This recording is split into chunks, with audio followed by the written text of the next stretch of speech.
یہ آپ کے سماعتوں کے حوالے آخری کڑی اس نعت و مناقب کے مشاعرے کی انتہا خطابت کی روشنی میں مقرر کی حیثیت سے آپ کے سماعتوں کے حوالے آ رہے ہیں حضرت علامہ مولانا شاہجہان قادری صاحب آپ کے سماعتوں کے حوالے. میں حضرت سے گزارش کروں گا ایک نورانی بیانات بہت جامع تقریر وہ بھی فاعوذ باللہ من الشیطان الرجیم بسم اللہ الرحمن الرحیم رضی اللہ عنہم ورضوان صدق اللہ مولانا العظیم وبلغنا رسولہ النبی نبی کریم رحمۃ اللہ علیہ من الشاہدین والشاکرین والحمد للہ رب العالمین.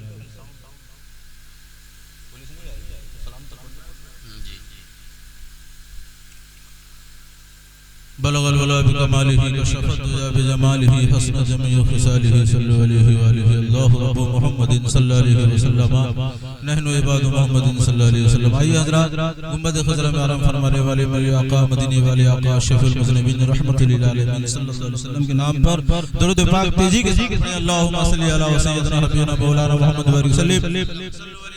السلام علیکم یا رسول اللہ صلی اللہ علیہ وسلم. چند بات آپ کے سامنے رکھوں گا پھر صلاۃ و سلام پڑھ کر اپنے گھر ضرور چلے جانا. ہزاروں سال نرگس اپنی بے نوری پہ روتی ہے, ہزاروں سال نرگس اپنی بے نوری پہ روتی ہے, بڑی مشکل سے ہوتا ہے چمن میں دیداور پیدا. سرکار کے بزم کا تو انداز ہی نرالا ہے, سرکار کے بزم کا انداز نرالا ہے. سوئے ہیں خانقاہ میں گھر گھر میں اجالا ہے. یہ الگ بات ہے کہ ہر سال آپ رضی اللہ تعالیٰ عنہ نے محبین کو اپنے جلسوں پہ بلایا کرتے تھے. اس بار خوشی ہے کہ مریدین کو آپ نے بلایا. اسٹیج پر بھی مریدین اور سننے والے بھی مریدین ہیں انشاءاللہ تعالی. میں چند بات آپ کے سامنے رکھوں گا جو قرآن المجید الحمید کی آیت پڑھنے کا شرف حاصل کیا.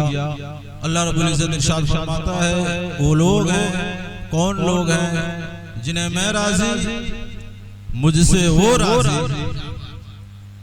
اور انہی کے لیے ہی اللہ ارشاد فرماتا ہے وعد لہم, میں وعدہ کرتا ہوں جنات تجری من تحتها الانہار خالدین فیہا ابدا. حضرت علامہ مولانا اکمل صاحب تشریف رکھتے ہیں تو اللہ رب العزت ارشاد فرماتا ہے کہ میں انہی لوگوں کے لیے وعدہ کرتا ہوں کہ انہیں جنت میں ضرور داخل کرواؤں گا جن کے نیچے نہر جاری ہے, اس میں وہ خالدینہ داخل ہوں گے. کب تک؟ فیہا ابدا, ہمیشہ ہمیشہ کے لیے. تو وہ کون لوگ ہیں جن سے اللہ راضی؟ ہم اپنی گارنٹی یہ دے سکتے ہیں کہ ہم اللہ سے راضی ہیں چونکہ ہم 5 وقت کی نماز پڑھتے ہیں, قرآن کی تلاوت کرتے ہیں اور غریبوں کی مدد کرتے ہیں, زکوٰۃ و فطر ادا کرتے ہیں. اللہ نے حج بیت اللہ کی طاقت دی تھی کیا, اس لیے ہم اپنے آپ کو سمجھ سکتے ہیں کہ ہم اللہ سے راضی ہیں. مگر یہ گارنٹی کوئی نہیں دے سکتا کہ اللہ بھی ہم سے راضی ہے. مگر اللہ والے دنیا میں اسی زمین کے اوپر آسمان کے نیچے کو جیسے بھی لوگ ہیں جن کو اللہ جن کو یہ یقین ہے کہ ہم بھی اللہ سے راضی, اللہ بھی ہم سے راضی. اور انہی لوگوں کے لیے اللہ کے نبی صلی اللہ علیہ وسلم نے بشارت دی تھی کہ اہل و عیال سے بے پناہ محبت کرنا, جو مولانا نے مجھ سے پہلے تقریر میں آپ کے سامنے رکھی. میں وہ بات نہیں, چند بات بتا کر آپ کے سامنے سے گزرنا چاہوں گا. جیسا کہ لوگوں نے شعر میں پڑھا اور لوگوں نے بتایا کہ اس ہندوستان میں اگر سیدوں کا مرتبہ کسی نے بتایا ہے واحد شخص امام احمد رضا خان اعلیٰ حضرت کا نام ہے. بے شک آپ نے ہندوستان کی گلیوں کوچیوں میں یہ سمجھا دیا کہ سید ہوتے کون ہیں, سیدوں کی احترام کیا ہے. اور میں فخر کے ساتھ کہوں گا کہ صوبہ اڑیسہ میں اگر سیدوں کا احترام کسی نے بتایا ہے تو وہ حضرت مجاہد ملت کا بے پناہ کرم ہے کہ آپ نے ہماری آنکھیں کھول دی اور اس اس لیے نہیں کہ جب آپ نے بغداد کی سرزمین پر جب آپ جایا کرتے تھے غوث اعظم کے دربار میں تو آپ کا والہانہ انداز یہ تھا کہ آپ اپنے حجرے میں تشریف رکھتے تھے اور لوگ آپ کے پاس کھانا تناول کے لیے لے جاتے تھے، آپ کے پاس پینے کے لیے پانی لے جاتے تھے۔ مگر ایک مرتبہ کا واقعہ یہ ہوا کہ آپ نے دیکھا حضور مجاہد ملت نے کھڑکیوں سے جھانک کر کہ غوث اعظم کے دربار میں لنگر لینے کے لیے پورے بغداد کے لوگ لائن لگا کر قطار کے ساتھ ایک ایک کر کے آ رہے ہیں، اپنی اپنی پلیٹوں میں اپنا اپنا کھانا لے کر جا رہے ہیں۔ مجاہد ملت نے غور و فکر کیا، اپنے حجرہ چھوڑا اور پلیٹ لی ہاتھ میں اور اسی لائن پر جا کر آپ نے بھی کھڑے ہو گئے۔ اور جب آپ رفتہ رفتہ آگے بڑھنے لگے، دینے والے کی نظر جب سامنے آئی اور جب اس نے اپنے چمچ میں کھانا اٹھا کر پلیٹ میں رکھنا چاہا، دیکھا چہرے مجاہد ملت کو، اس نے کہا کہ حضور آپ پیر طریقت ہیں، آپ جب بغداد میں آئے ہیں، آپ سے نہ جانے کتنے لوگ یہاں مرید ہیں، آپ اپنے حجرے کو جائیے، کھانا لے کر ہم وہاں پہنچا دیں گے۔ مگر مجاہد ملت کا جواب سنو مسلمانوں، کلیجہ مچل جائے گا۔ مجاہد ملت فرماتے ہیں قدمی ہادی علی رقبت من کل ولی اللہ، یہ وہ در ہے جس نے ارشاد فرمایا تھا اے دنیا کے وہ لوگوں سنو، میں وہ غوث ہوں جس کا قدم ہر ولی کے گردن پر ہوتا ہے۔ مجاہد ملت نے فرمایا چاہے شیخ ہو، چاہے شریعت ہو، چاہے معرفت والا ہو، چاہے طریقت والا ہو، چاہے عارف باللہ ہو، وقت کا قطب ہو، وقت کا ابدال ہو، وقت کا مستان ہو، وقت کا ولی ہو، مگر جب غوث کے دربار آ جائے اس کا کام یہ ہے کہ کتے کی شکل پر کھڑے ہو نوکوری کی طرح غوث اعظم کے سامنے پیش۔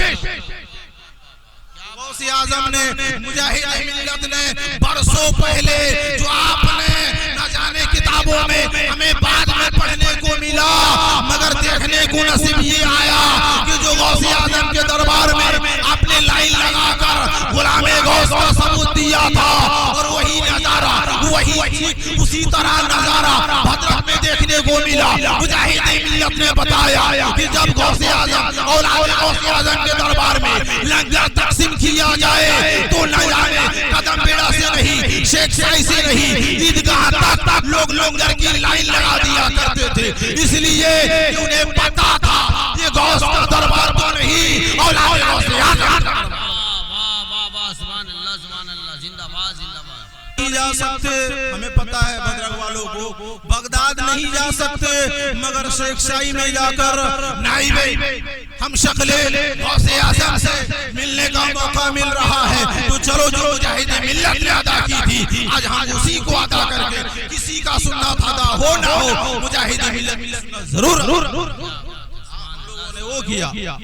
ایک واقعہ آپ کو معلوم ہے کہ بغداد کے اندر ایک تجارت والا جب بھی تجارت کے لیے نکلا کرتا تھا وہ کسی نہ کسی کتبوں سے مل کر جایا کرتا تھا تاکہ اس کی تقدیر بتا دیں، اس کے آنے والے کل کو بتا دیں کہ خیریت کے ساتھ پہنچے گا یا نہیں۔ تجارت والا اپنے وقت کے وقت تیار ہو کر نکلنا چاہا اور سارے کتبوں سے ملا، سبوں نے دیکھا، آنکھیں بند کی، لوح محفوظ کا نظارہ کیا، بتایا اے جانے والا مسافر تیرا کل ٹھیک نہیں ہے، تجھے نقصان ہوگا، تو مت جا، تجارت میں مت جا، واپس گھر چلا جا۔ پھر کسی نے اسے مشورہ دیا کہ آگے بڑھ، تجھے غوث اعظم کا دربار نظر آئے گا، ان سے پوچھ لے، وہ اگر بتا دے گھر میں رک جانا، وہ اگر بھیج دے تو چلے جانا۔ وہ آگے بڑھا، غوث اعظم کی دربار ملی، ملاقات کی، کہا کہ حضور سارے قریبوں سے ملایا، بڑا غریب انسان ہو، بڑا مفلس انسان ہو، اپنے بچوں کے لیے، پرورشوں کے لیے، اپنے بچوں کے پیٹ کے لیے میں جانا چاہتا ہوں مدینے کی جانب، تجارتوں کے لیے۔ سب لوگ منع کر رہے ہیں، آپ ذرا دیکھ کر بتائیے۔ غوث اعظم نے بھی آنکھیں بند کی، لوح محفوظ کا نظارہ کیا، اس کی تقدیر پڑھی اور آنکھیں کھولی، بتایا میرے انگوٹھے کھولے، پہن لے اپنے ہاتھوں میں اور نکل جا بغداد، تجارت کر کر خیریت کے ساتھ واپس چلے آیا۔ وہ آدمی چلا گیا، تجارت کی، بہت سارا نفع ہوا، واپس آیا اور انگوٹھی لوٹانے گیا، انگوٹھی لوٹا دی تاکہ حضور ساتھ آ گیا. پوچھا مجاہد، پوچھا غوث اعظم نے، بتا وہاں وہاں کچھ ایسی انوکھی خبر ملی آگے نہیں حضور میں سوتے وقت کچھ خواب دیکھا. ہاں حضور میں نے خواب دیکھا ایک پیڑ کے سامنے تھکے ہارے سو رہا تھا. میں نے خواب میں دیکھا کہ کچھ ڈاکو میرے پاس آئے اور مجھے چھورا بھرنے لگے اور میرے سارے پیسوں کی تھیلیاں کو چھڑا کر لے جانے لگے. میں بڑا گھبرا گیا اور جب نیند ٹوٹی جب جاگا تو دیکھا تھیلی میرے پاس ہے جس میں میرا سلامت ہے کچھ بگڑا نہیں. واپس چلا آیا. غوث اعظم نے مسکرا کر فرمایا سارے کتبوں کے پاس تو جو گیا تھا وہ تیری تقدیر صحیح بتا رہے تھے. تیرے اندر چھریاں چل جاتی تو قتل ہو جاتا تیرے پیسے لوٹے جاتے تو کا برباد ہو جاتا تو نقصان ہو جاتا مگر میں غوث اعظم تھا تجھے اس لیے بھیج دیا. بھیج دینے کے بعد مصلی بچھا کر بیٹھ گیا دعا کرنے لگا اے پروردگار عالم اس کی بچے کی ذمہ داری تو نے اس پہ سپرد رکھا ہے اس لیے اس کی ساری تجارتوں کے بعد ساری نفعوں کے بعد سارے پیسوں کے ساتھ صحیح سلامت اسے مدینے سے لے کر بغداد تک جب تک تو نہ پہنچا دیتا یہ غوث اعظم تیرے پاس ہاتھ کو بڑھائے کرتا رہتا برابر کرتے رہے.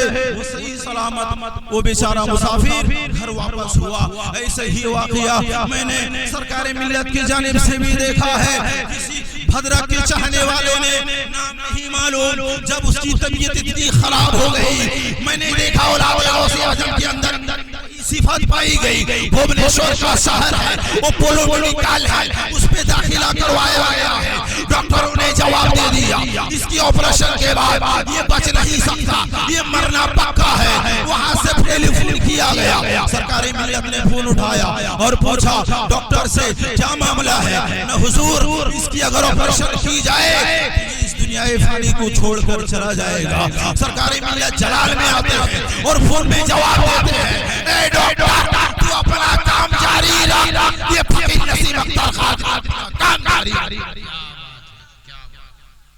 تو اپنا کام جاری رکھ. تو آپریشن کرتا رہو اور تو مجھے بتا کر اپنے تھیٹر روم کے اندر لے جا. اور تو بے شک یہ میں اللہ کی ذات پہ بھروسہ ہے میرے آقا صلی اللہ علیہ وسلم کا کرم ہوگا وہ بندہ صحیح سلامت تھیٹر سے واپس آ جائے گا. یہ سرکاری ملت نے فون میں آواز دیا. جواب دینے کے بعد فون کر دیا. اپنے مصلی بچھا کر شیخ شاہی کی سرزمین پر دعا کرنے لگے اور ٹھیک 2.5 گھنٹے بعد ڈاکٹروں نے ایک دروازہ کھول کر خوشحالی ہو کر چہرے میں مسکراہٹ لا کر جواب دیا تمہارا مریض تمہارا پیشنٹ بالکل صحیح سلامت ہے. نہ جانے کس بزرگ کی دعا ہے. تو مجھے یاد آیا ایک غوث اعظم تھے جنہوں نے مصیبتوں کو دعا کے ذریعے بغداد میں ڈال دیا تھا. اور ایک ایسا سرکاری ملت تمہاری عظمتوں پہ لاکھوں سلام تمہاری عظمتوں پہ کروڑوں سلام. آپ نے شیخ صحیح پر دعا کر کے وہاں کے ہاسپٹل سے مریض کو صحیح پھر سے یہ تھی کرامت سرکاری ملت. ہم لوگ اگر کسی کے نقش قدم پر چلنے کی کوشش کریں گے نہ جانے کتنے لوگ آئیں جن کو ہم پکڑنا یا ان کا فلو کرنا یا ان کی نقل کرنا ہم سے نہیں ہو پائے گا. جیسے کہ اتر پردیش کی سرزمین پر ضلع الاؤ ہے اس کے اندر ایک صفی پور ہے جہاں عبداللہ صفی رہتے ہیں. 200 سال ہو گیا ان کے انتقال آج بھی تابوت پر لیٹے ہیں. سبحان اللہ یہ اللہ والے کی شان. آج بھی تابوت پر لیٹے. معاملہ کیا تھا مٹکے سے جھگڑے ہو گئی مٹکے ٹوٹی عورت کی اور یہ عبداللہ صفی جا رہے تھے روک دیا. عورت نے کہا حضور میرا مٹکا ٹوٹ گیا ذرا بنوا دیجئے میرا شوہر بڑا ظالم ہے ورنہ طلاق دے دے گا. وہ بیٹھ گئے عبداللہ صفی زمین سے گفتگو کرنے لگے. کہا کہ مٹکا بنا کر واپس دو. واپس دے دیا. عورت لے کر چلی گئی. عبداللہ صفی جب چلنے لگے مٹی نے آواز دی اے عبداللہ صفی تو بھی آئے گا میرے جانب اس وقت تیرا میں جواب دوں گی. مجھے اتنا سننا تھا. عبداللہ صفی مسکرا کر زمین کی جانب دیکھ کر کہا یہ عبداللہ صفی کا وعدہ ہے قیامت ہو جائے گی زمین کے اندر. نہیں قیامت آ جائے گی عبداللہ صفی زمین میں نہیں جائے گا. اور جب انتقال کا وقت قریب آیا اپنے دیوانوں کو بلایا قریب سمجھایا بتایا کہ میرا جنازہ کر دینا غسل کر دینا کفن پہنا دینا تابوت میں رکھ دینا اور واپس گھر چلے. آج 200 برس گزر گئے چہرہ آج بھی نظر آ رہا ہے جیسا کہ عبداللہ صفی ابھی کھانا کھا کر لیٹے ہو. معاملہ کیا ہے ہر ولی کا مزار عبداللہ عبداللہ صفی کھلے میدان میں کہ وہ جانتے تھے آنے والی قوم وہ بڑی تیزی کے ساتھ آئے. نام اشرف نام کسی مولوی کا ہوگا, اشرف علی تھانوی ہوگا, عبدالوہاب ہوگا, حفظ الایمان کتاب کا نام ہوگا, اس پہ لکھے گی کہ ولی نہیں مر کر مٹی میں مل گئے, نبی نہیں معاذ اللہ مر کر مٹی میں مل گئے, صحابی نہیں مر کر مٹی میں مل گئے, شہید نہیں مر کر مٹی میں مل گئے. تو عبداللہ صفی نے اتر پردیش میں بیٹھ کر پوری دنیا کو یہ نقشہ بتا دیا. اے غلاموں, جب اشرف علی تھانوی آئے, کتاب اٹھائے, قلم پر لکھنا شروع کرے کہ سب ولی مر کر مٹی میں مل گئے, تم نے سبھی پر لے آنا اور دکھا دینا کہ جب نبی کی بات تم کرتے ہو کہ غلام نبی 200 برس پہلے مرا تھا, اس کے جسم کو مٹی چھوڑ نہیں سکتی. جو نبیوں کا نبی ہو, جو امام الانبیاء ہو, جو نبی ہو, جو اللہ کا محبوب ہو, اس کے جسم کو مٹی کیا کر اللہ والے کی شان تھی جو آپ نے دکھایا. اور یہ سرکار ملت کا بے پناہ کرم ہے ہم پر, جو آج بھدرک ترقی میں ہے, ہر بلا مصیبت سے آفات سے ہم لوگ بچے. اللہ کا کرم ہے, میرے سرکار ملت کی دعا ہے, اور مجاہد ملت کا بے پناہ کرم ہے کہ آپ نے ہمیں سمجھایا اور بتایا. جب لوگوں نے, یہ الگ بات ہے, لوگ کہتے ہیں کہ مجاہد ملت کی جانے کے بعد فتوے بازی شروع ہوئی. نہ, مجاہد ملت کے رہنے میں شروع ہوئی. ہم تو مجاہد کو نہ دیکھے مگر مجاہد ملت کی کتابیں پڑھی تو سیرت مجاہد ملت پوری طرح سے ہمیں نظر آ گئی. مجاہد ملت پہلی مرتبہ قدموں کو سرکار ملت کا چوما تھا, تبھی لوگوں نے آواز دی تھی, اے مجاہد ملت تم عمر میں ضعیف ہو, علم میں آگے ہو, صرف نو کے مالک ہو, تفاصیل سمجھتے ہو, تم سارا علم جانتے ہو, بڑے بڑے مناظروں کو شکست کرتے ہو, مگر یہاں ایک نوجوان نسیم اختر قادری کے قدموں پہ کیوں جھکتے ہو؟ تو مسلمانوں یہ آخری بات ہے, اس کے بعد صلاۃ سلام ہو جائے گی. مجاہد ملت کا جواب سنو, کلیجہ مچل جائے گا. مجاہد ملت نے بتایا تھا اس زمانے میں ان لوگوں کو کہ اے لوگوں سوال کرنے والوں, میں اسی قدم کو نہیں چومتا جب میں سرکار ملت کے چہرے کو دیکھتا ہوں تو مجھے صفت غوث اعظم نظر آتی ہے, مجھے عاشقان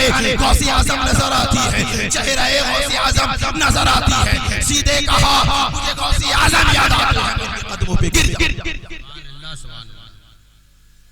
تو ہم لوگوں تو غوث اعظم کو نہیں دیکھے, جو آگ والے تھے انہوں نے بتایا.